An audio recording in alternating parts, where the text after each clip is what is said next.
बहुरानी जी, आप जल्दी आइए। कैसे निकलूं मैं इन कपड़ों से? Theta theta theta theta theta theta.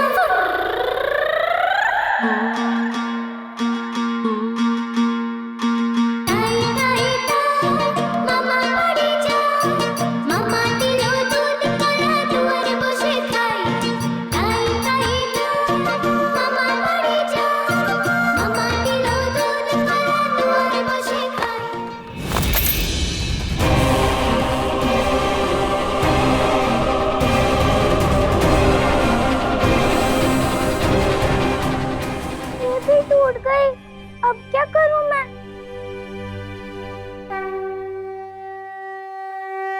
आई क्यों नहीं अभी तक बहू? पंडित कब तक इंतजार करेंगे? अनादर हुआ तो अब याद है बहुरानी जी को जानबूझकर क्यों देर कर रही हैं?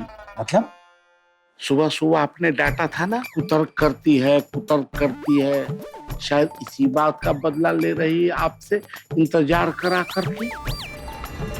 भर की बहू हमसे बचा मालिक।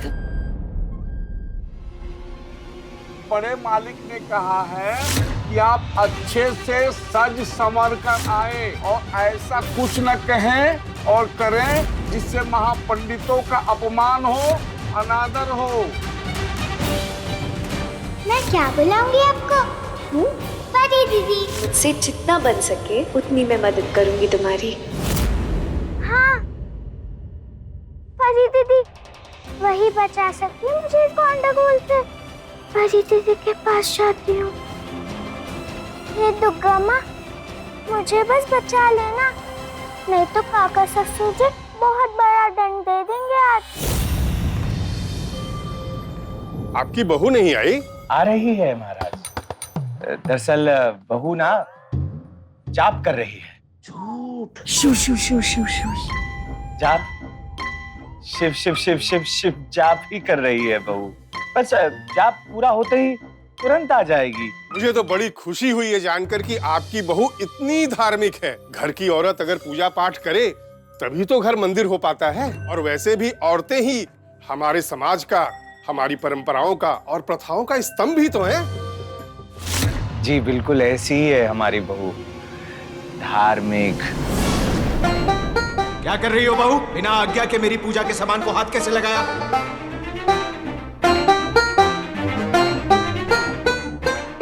ऐसे।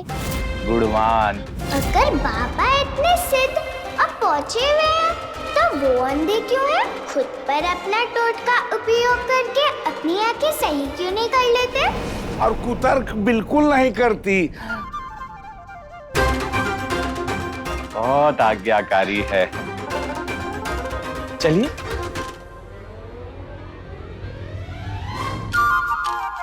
आप लोग चलिए, तब तक प्रसाद ग्रहण कीजिए। ठीक है।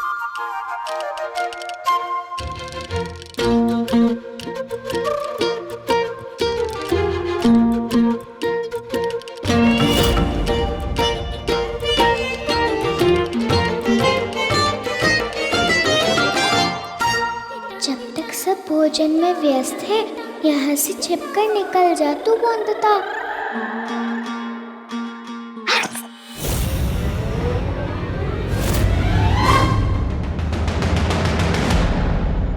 कौन है वहां?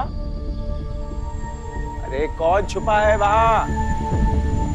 कौन दूषित कर रहा है इतने पवित्र वातावरण को? बिहारी जाओ देखो तो जरा कौन छुपा है वहां।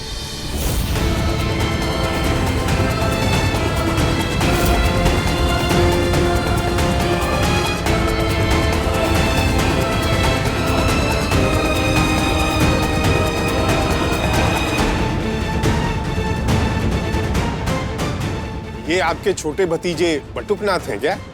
नहीं नहीं, बटुक नहीं है। बटुक कैसे हो सकता है? बटुक तो विद्यालय गया है।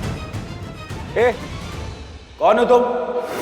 इन कपड़ों में सबके सामने आ गई तो बड़े काका ससुर जी मुझे घर से निकाल देंगे। क्या करूं मैं? अरे कौन हो तुम? मैं बट्टू का दोस्त हूँ। यहाँ क्या कर रहे हो? मैं खेलने आया था। तुम बटुक के दोस्त हो और तुम्हें पता नहीं कि वो इस समय विद्यालय में होता है? वो अभी अभी दोस्त बना हूँ ना उसका। अभी दोस्त बने हो? मतलब नया नया दोस्त बना हूँ ना। अच्छा अच्छा अच्छा अच्छा, तुम वो पोस्टमास्टर साहब जो तबादला होकर यहाँ आए हैं, उनके बेटे गोगोल हो क्या? वो हाँ हाँ वही। अच्छा अच्छा अब मैं चलता हूँ।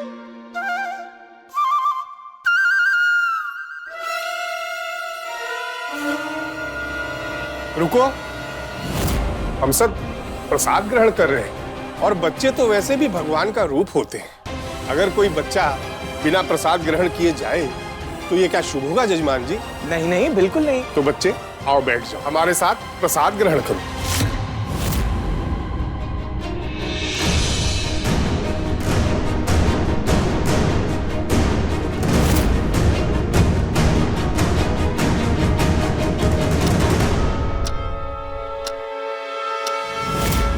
बजे के बाद तो जाप समाप्त हो जाता है, पूजा काल खत्म हो जाता है, लेकिन आपकी बहू आई नहीं अभी तक हमारा आशीर्वाद लेने। जी वो आ ही रही होगी।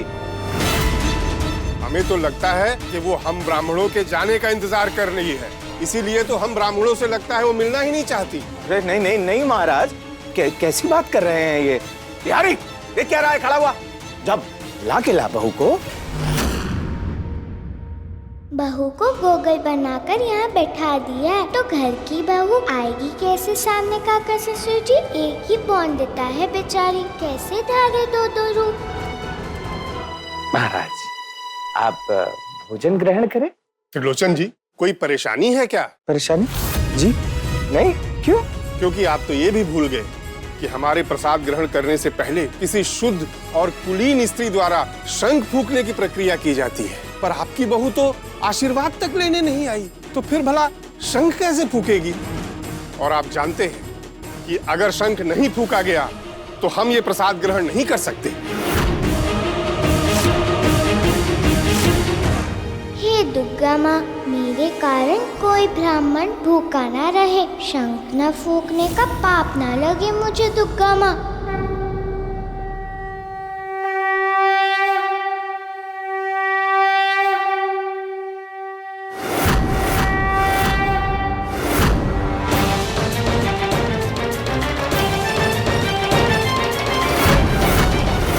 बचाने आ गई परी दीदी।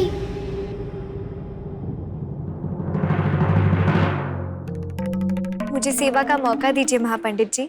ये अनिरुद्ध की पत्नी आपकी बहू? नहीं नहीं नहीं, अरे ये हमारे पड़ोसी भौमिक बाबू हैं, उनकी बेटी सौदामिनी है, अनिरुद्ध की पत्नी नहीं है, पर अच्छे कुलीन घर की है, शंख फूंक सकती है। महाराज अब आप कृपा करके प्रसाद ग्रहण कीजिए।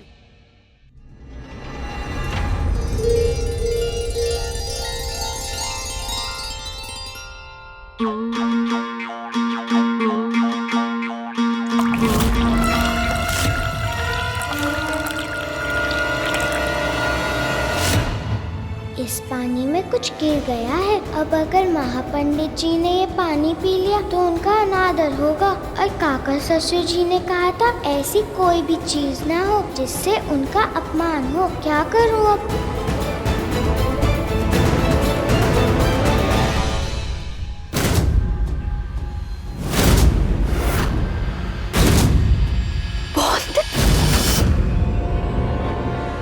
कुछ गिरा है पंडित जी के पानी में, जल्दी से पानी बदल दो उनका, वरना अनादर होगा उनका।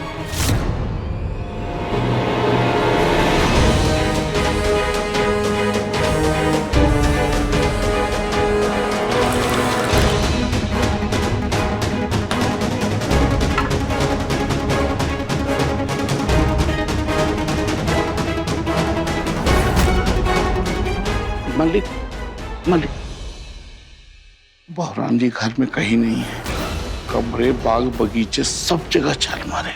चुप एकदम। हाँ पंडित जी के सामने कुछ मत बोलना, नहीं तो नाक तो कटेगी ही हमारी, गर्दन भी शर्म से झुक जाएगी। क्या पता नाराज होके एकादशी महापूजा का सम्मान किसी और को ना दे दे। बहू की खबर तो हम लेंगे, इस बार ऐसा दंड देंगे उसे कि जीवन भर याद रखेगी।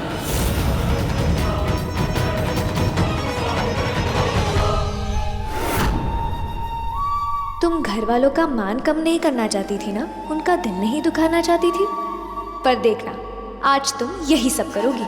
तुम्हारे कारण ऐसा तमाशा होगा इस घर में कि घर और अनिरुद्ध की जिंदगी से दोनों से सीधा बाहर हो जाओगी तुम आज।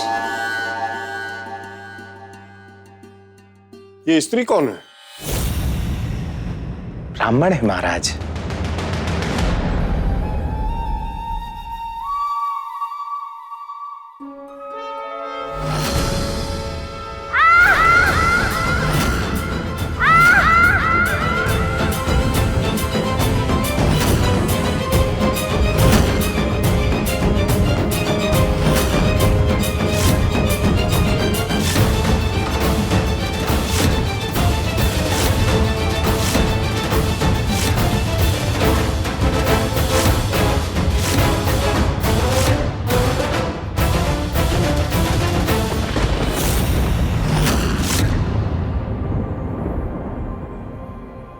तुमने तो कहा था कि ये लड़का है यजमान, लेकिन ये तो लड़की है और पुरुषों का भेष बनाकर हमारे साथ प्रसाद ग्रहण कर रही है कौन ये?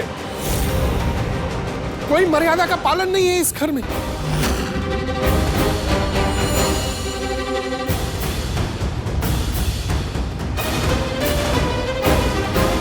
मैं बहू हूँ इस घर की। वंदिता,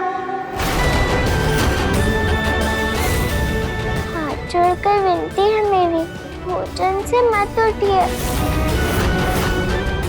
ये घर की बहू है? घर की बहू लड़का बन करके बैठी है। ये सब देखकर निवाला गले से उतरेगा क्या हमारे? आखिर करना क्या चाहती है आपकी बहू? पुरुषों की बराबरी करना चाहती है? पुरुष बनना चाहती है? चाहती क्या है ये? पर स्त्री पुरुष के बराबर नहीं है पंडित जी। नहीं है। और अब कुतर्क करके अपमान न करना महापंडित जी का। लेकिन मंदिर में पूजा दुर्गा माँ की करते हैं। सब पुजारी आदमी क्यों होते हैं, औरतें क्यों नहीं? बहू, बुद्धि भ्रष्ट हो गई है इसकी, जो इस तरीके के प्रश्न पूछ रही है ये। महाराज नादान है, छोटी है तो गलती से। गलती नहीं, पाप हुआ है इससे। और जहाँ इस तरीके का पाप हो, हम उस घर का अन्न ग्रहण तक नहीं कर सकते। क्षमा कर दीजिए महाराज, मैं समझाऊंगा उसे। समझाने से क्या होगा? स्त्री पुरुष के कपड़े पहन करके घूम रही है, यह अधर्म नहीं है? पाप किया है तो प्रायश्चित नहीं करना होगा? बिना प्रायश्चित किए क्या पाप मिटेगा, धुलेगा? तो इसे भी करना होगा प्रायश्चित। कठोर दंड भोगना पड़ेगा इसे। पुरुषों का भेष धारण करके तुम पुरुषों की बराबरी करने चली हो ना, तो सिर्फ कपड़ों से बराबरी मत करो, उनकी मेहनत से भी बराबरी करो। रुको,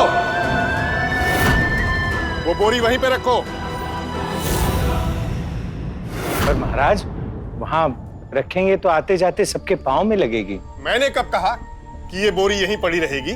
क्योंकि अब ये बोरी आपका नौकर नहीं, पुरुषों से होड़ करने वाली, पुरुषों की बराबरी करने वाली आपकी बहू उठाकर ले जाएगी रसोई घर तक। और याद रहे, अन्न का एक भी दाना गिरना नहीं चाहिए, अन्यथा हम ये भोजन ग्रहण नहीं करेंगे।